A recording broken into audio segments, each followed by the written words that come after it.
ድምጻዊ ትምኒት ወልዳየ ልሙዓንቲ ሓደ ኣገዳሲ መልእኽቲ ሒዘ መጽላ ሰላም ፍትዋትን ኩራትን ተመልከትና ንለሙን ከም ትልሙን በሐድሽን እዋናውን ለኾኑ ዛዓታት ሒዝና መጽናና እስከ መወዳታት ቪዲዮ ምሳና በመጽናሕ ከም ድማ ለቻናልና ሐድሽ ለኾንኩም ላይክ ኮሜንት ሰብስክራይብ በመግባር ቤተሰብ ይኹኑ ማው ኩራት ተመልከትና ፈለማ ላወኹም ነብለ ብዛዕባ ናይ ራስ አሉላ ይከውን ማለት ከም ትፍለጥ ራስ አሉላ ኣብ ትግራይ ንብዙሓት ተጸገሙ ናይ ትዲፍ ቤተሰብ ዝኾኑ ከም ድማ ንብዙሓት ተቸገሩ ወጣታት ይኹኑ ዓበይታ ንስ እናኸደ ልሕግዝ ሓደ ወጣት እዩ ብዛዕባ ድማ ሓደ ልተሰምዕ ሓድሽ ነገር ነይ ማለት እዩ እስንታይ ኩራት ተመልከትና ራስ አሉላ እዚ ነገር እዚ ልክቋርጽ ወይም ደግሞ እዚ ልገብሮ ዘሎ በጎ አድራጎት ልክቋርጽ ወይም ደግሞ ልክሓድጎ ሙሉ በሙሉ ያው ምፍራህ ገጢሞሎ ማለት እዩ እዚ ልኾን ለለ ደሞ ካብ በዓል ስልጣናት ካብ በዓል ዘመርሕቲና ንብሎም ምዃኑ እዩ ማለት እዩ ብዛዕባ ኣስፋሕ ቢና ክንሪና ልምታይ ከም ኩሉ ኺሎም ልብል ድማ ናብ ብዙሕ ሰባት ጥያቄ ኮይኑ ንረኸውና እንትኸውን ልምታይ ከም ኩሉ ኺሎም ሰብ እዚ ጽቡቕ ነገር ዝሰርሕ እዩ ላ ፖለቲካ ኣትይ ብዙሓት ኣዴታት ንባዓት ንሓበሰ ዝጸንሐ ወጣት እዩ ማለት እዩ ባዕሉ እውን ተጋዳላይ እንትኸውን ልምታይ ብዙሕ ነገር ብዝ ነገር እዚ እዞም ባለ ስልጣናት እዚ ነገር እዚ ርእሶም ሕምዎም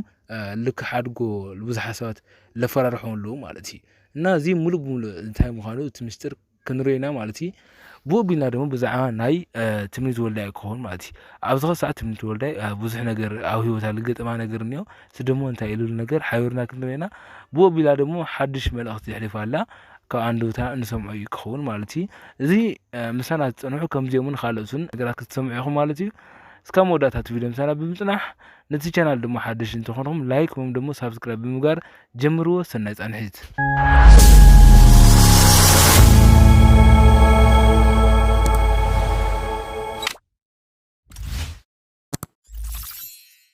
ኩልና هم ንፈልጦ ራስ አሉላ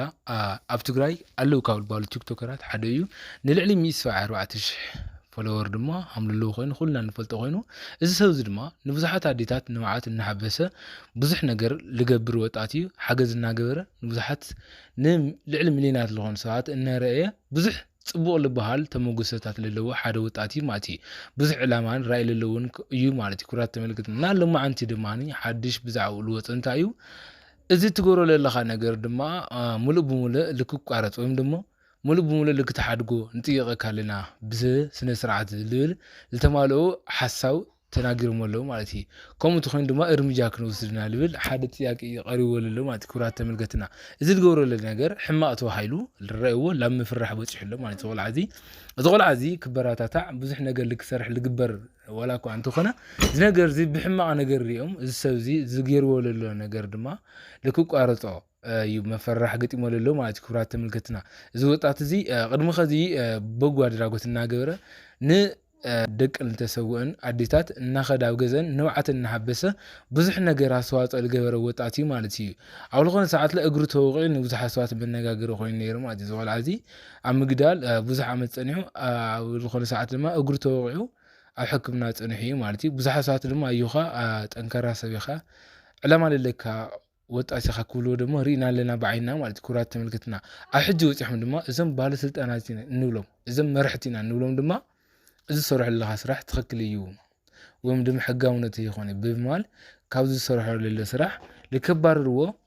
ልከኣስርዎን እናፃዕሩ ከም ዘለዉ እዩ ልነገር ማለት ኩራት ተመልከትና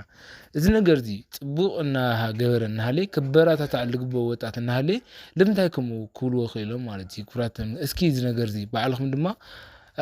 ሓሳብ ኣስተያየትኩም ኣብ ኮመንት ጻሓፍዎ ልምንታይ ከም ክብልዎ ኽኢሎም ሰብ እዚ ንብዙሓት ኣዴታት ንባዓት እናሓበሰ ልመፀ እዩ ከም ዝፍለጥ ኣዴታት ትግራይ ኩሉ ግዜ ኣብ ንባዓት ልቕመጣ እየን ምክንያቱ ሓደ መዓልቲ እፎይ ኢለን ኣይፈልጣይ ኣብ ትግራይ እስካብ ለለኻ ድረስ እዚ ብጣዕሚ ዝገርም ነገር እዩ ምክንያቱ ኣዴታት ትግራይ ሓደ መዓልቲ ሓጒሰን ሓደ መዓልቲ ስሒቐን ኣይፈልጣይ እዚ ነገር እዚ ከይኣኽለን ጽቡቕ ልገብር ሰብ ተረኺቡ እሞ መክሕግዝ ልብል ሰብ ተረኺቡ ሲ እዚ ነገር እዚ ትገብሮ ዘለኻ ነገር ትኽክል እየ ብለይ ምዃኑ ብምባል ለም ምፍራሕ በፂሑሉ ማለት እዩ ዝቆልዓ እዚ ክተባዓይ ልግብኦ ነይሩ ምፍራሕ ኣይግብኦ ነይሩ ማለት እዩ ግን የፈራርሐሉ ኩራት ተመልከትና እዚ ነገር እዚ ለማዓንቲ ሓበሬታ ሒዝና መፂና ኣለና ማለት እዩ ቦቢልና ድማ ብዛዕባ ናይ ትምኒት ወልዳይ ክኸውን ማለት እዩ ትምኒት ወልዳይ ኩልና ንፈልጣ ኣለዋ ካብ ዝበሃላ ኣብ ትግራይ ሓንቲ ብልፅቲ ኣርቲስት እያ ማለት እዩ ሎማዓንቲ ድማ ብዛዕባ እያ ሓድሽ ነገር ወፂኡ ኣሎ ማለት እዩ ምክንያቱ ተጋሩ ኣሕዋትና ብእውነን ኣብ ስደት ዝበፅሕ ዘሎ ዕንቅፋት እሱ ተሰሚዕዋ ኣብ ሚድያ ቀሪባላ ተናጊራላ ማለት እዩ ከም ዝፍለጥ ብዙሓት ደቂ ኣንስትዮ ኣብ ዓረብ ብምኻድ ብዙሕ ተጋንፎ ለህይወተን ስካብ ልስእናሉ መንገዲ ደረጃታት ይበፅሕ ዘሎ ላብ ስዑድ ዓረብ ቅድሚ ካደን ድማ ኣብ መንገዲ ብዙሓት እናሞታን እናተሰቃይን ንሪአን ዘለና ኣዶታት ማነው ህፃውንቲ ቆልዑታት ወጣታት እዩ እዚ ኩልና ተገሪምናሉን ሓዚናሉን ማለት እዩ ከም ዝፍለጥ ቅድሚ 3 ሰሙን ላብ የመን ኣካባቢ እትሸግር መርከብ ልዕሊ 171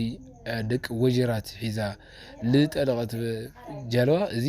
ልብና እስካብ ከዚ ተሰይሩ ዘሎ ማለት እዩ ኩራት ተመልከትና እና እዚ ከም ዘሎ ኮይኑ ያው እትሳልሃውቶ ኣብ ስዑድ ዓረብ ኣለዋ ደቂ ኣንስትዮ በርትዓ ጠንከራታት ክትኾና ይድልየ ክትብል ድማ ብኣንደበታ ተናጊራላ ማለት እዩ ልባዕላ ድማ ፅቡቕ ነገር ሃምየላ ኣብ ፅቡቕ ደረጃ ሃምየላ ክትናገር ክኢላ ኣላ ማለት እዩ እና እዚ ነገር እዚ ብዚ ለለ ኩነታት ብዛብ ትግራይ ተፈጢሩ ዘሎ ነገር ብጣዕሚ ሓዚና ከምኡ ድማ ክኾን ለይግቦ ብምዃኑ ጥራሕ ብምሕሳብ ብቻ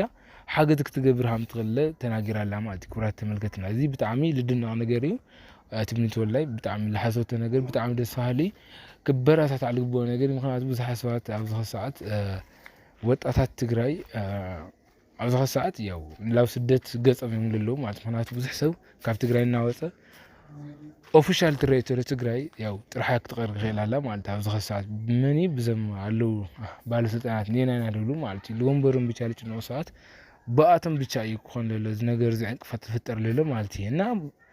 ነገር እዚ ያው እግዚአብሔር ባዕሉ የቕልና ክንንፈቲ ክብራት ተመልከትና እና ልሙዓት ፕሮግራምና እዚ መስል ነይሩ ኣብ ቀፃሊ ከምዚኦም ካልኦትን ድማ ቪድዮ ሒዝና እስካብ ንመፅእ ሰሰናይ ንዓኹም ቻው